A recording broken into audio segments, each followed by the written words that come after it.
Hi again. Uh, this video is really about a painting I posted recently that a lot of people have said, how did you do that? And so in this video, I'm going to show you how I did that and the steps I took to do it. So let's get started and have a quick look at the image that I'm talking about.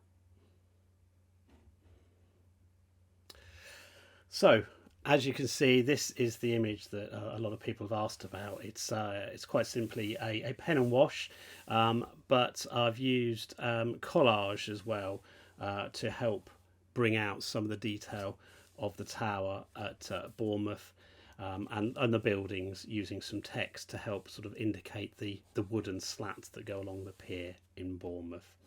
So it started with a sketch from my lockdown sketchbook.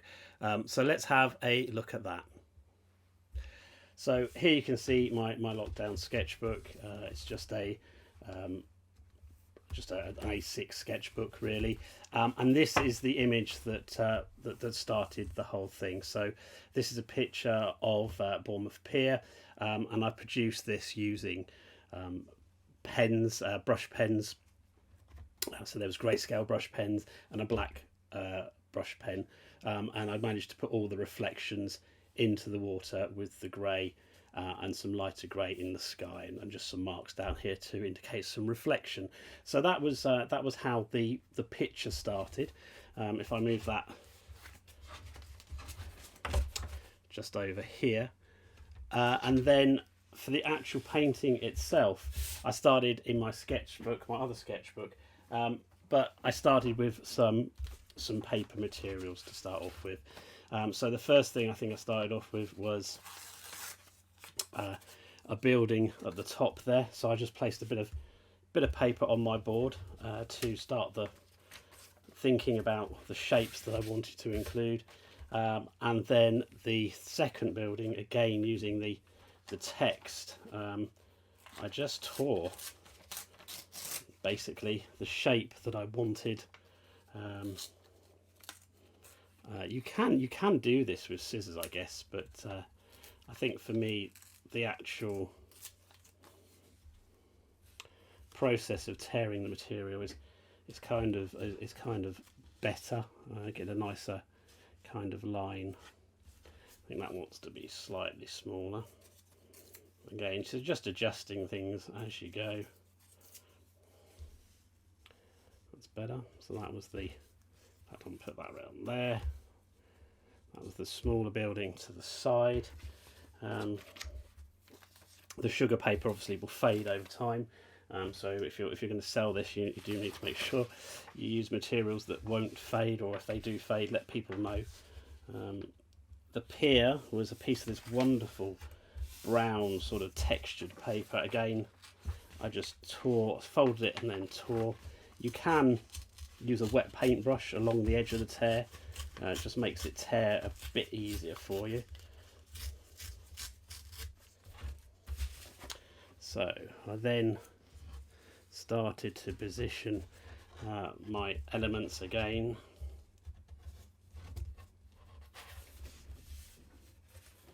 Along the pier, and then finally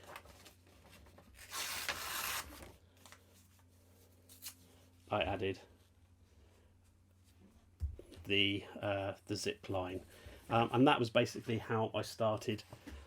All of this I stuck down then with acrylic matte medium to keep it all watertight, and the fun bit was using the ink and my sort of selection of pens, which really are just tree branches really. This is a piece of my apple tree. I think you can see that I have used a pencil sharpener to make an edge. I have a bamboo pen with a piece of matchstick stuck in the end, and then finally just a piece of tree trunk that I just use, and it makes some very interesting marks, but we'll get onto that in the next stage of the painting. So I've stuck my materials down. I've got some lovely text that works for the sort of wooded slats up the building, a nice green piece for some sort of work on the building, and then the work for the brown material is the actual pier itself. I'm using my favourite pen, which is a piece of wood, and as you can see, I've made a wonderful starting mark there of the roof of the pier, and I am really copying my sketch that I did on the beach in Bournemouth, adding another roof there and bringing some lines down with my pen. I love using this pen because if I use that flat side, I can get some wonderful marks going through the painting. I'm just sort of adding the front of the building there by dragging that pen across the front of the image. Adding another mark there was a small tower on the end of the pier and a little flag there, so I'm just adding that in. We've got this building next to the pier, and sort of some roof around the tower that's there. So now I'm going to kind of put in that roof. The paint, the ink doesn't take so well on this sugar paper, but it does make some sort of lovely, sort of nice roof marks, as you can see. Again, using the side of that shaped twig to make that lovely roof mark in the Bournemouth pier. Adding in a couple of dark shape for windows. There were some windows along the pier that I can see in my image that I've put into my main picture. I started this image by drawing a horizon line that you can see in pencil across the image, just to help me get everything square to where I wanted it to be on the horizon line. And all I'm really doing at this point is literally copying my image from my sketchbook. This is my lockdown sketchbook that I will do a video about. I'll show you all the images that are in there. Adding some windows now to the end of the pier buildings. There was a fun fair on the pier at the time, but what I'm going to draw in now is the zip wire that my other half has been down. I'm not quite so brave on zip wire, so I didn't want to do that. But this zip wire goes from the top of that tower all the way down to the beach, and I guess a fair number of people but use it. I think the thing that would stop me is this staircase that sort of helter-skelters its way up the building. I think I'd be stumped at that. Not very good with heights.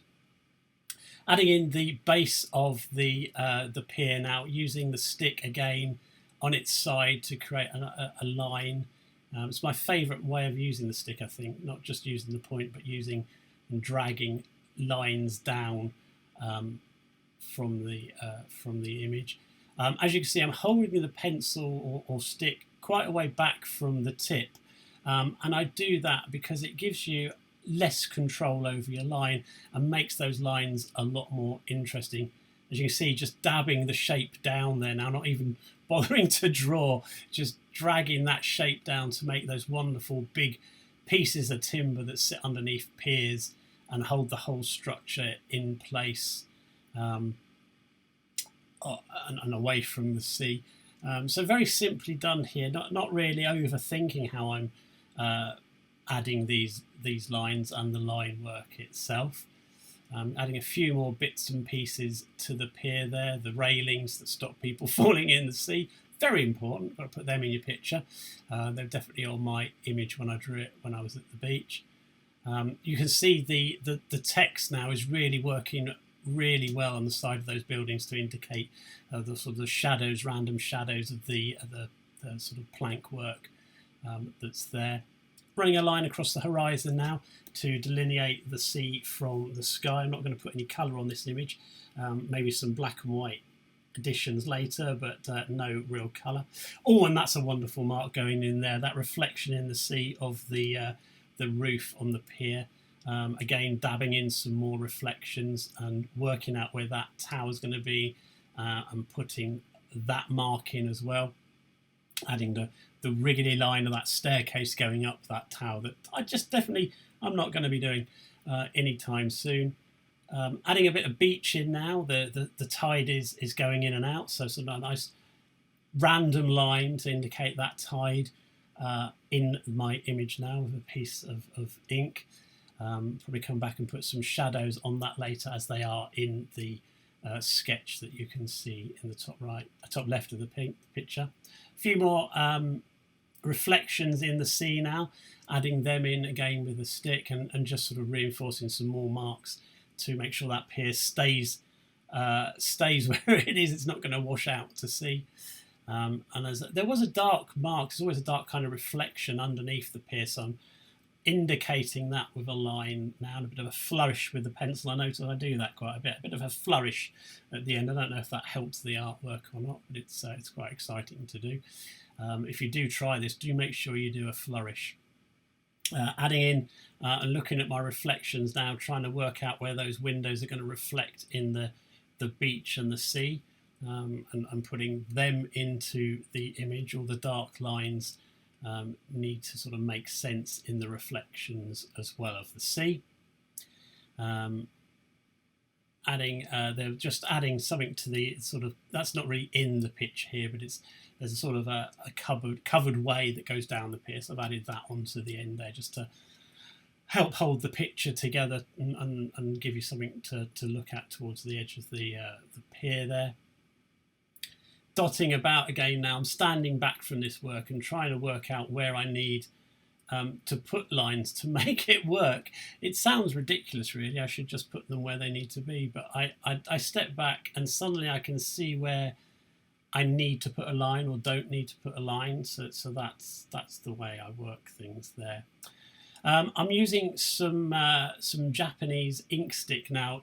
I've watered it down so it's a grey rather than a black, and I'm just going to add in some of the shadows that are in the sketch to help the image hold together. So this is the sea that's reflection from the sky. So I'm just putting that mark into the picture so that you can see that there's horizon line and there's some sea there. I'm going to start darkening up the tower and making that reflection. Again, if you look at my sketch, you can see what I'm doing here. I'm just putting in bits really to indicate that there was a building reflecting into the sea, and just stroking the lines in and tapping things back in, not exactly reflecting what's above, because the sea would be moving and you wouldn't get exact reflection, but all the time sort of trying to make the image make more sense, adding that nice dark that's always underneath piers anywhere that you go in the world with the same sort of colour. I'm going to add in something into the sky now, just to I felt that there needed to be something that was reflecting in the sea, so I'm just adding a light bit of light grey in that sky, not too much, but just enough. Adding a little bit of tone to the tower itself, the zipline tower, just to make it stand out a little bit more from the collage work that's there.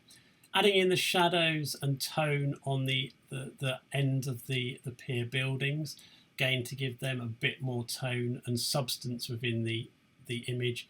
Adding the reflections from the eaves as well to this piece of work. So as you can see, it's all kind of coming together as a grand master plan, and if I had a white cat, I would be stroking now in quite a evil way, because everything seems to be working quite well. Going over some of the marks now just to make them a little bit darker where they're not quite where they need to be. This Japanese ink dries really quick, so you can go back over it and it won't kind of do what watercolour does, which is all wash out and spread. You'll notice there I made some attempts at a mark but didn't put it in until I was really ready. You can do that. Don't feel you have to put the mark in just because it's there. Again, doing this on these funny marks that I put on the beach, and it's just kind of reflections in wet sand that I'm trying to indicate here. Just putting them in, trying it, seeing if I think it's going to work, and that pretty much is your image finished. Didn't take long. I hope you enjoyed that. Hope you give it a go. It's a bit of collage and ink work. If you enjoyed this video, or if there's any questions you'd like to ask, please comment below. Make sure you give me a like. And if you're feeling really, really daring, why don't you subscribe to the channel, and then you can find out news of when all our new videos are coming. But for now, that's my finished image. I hope you enjoyed it.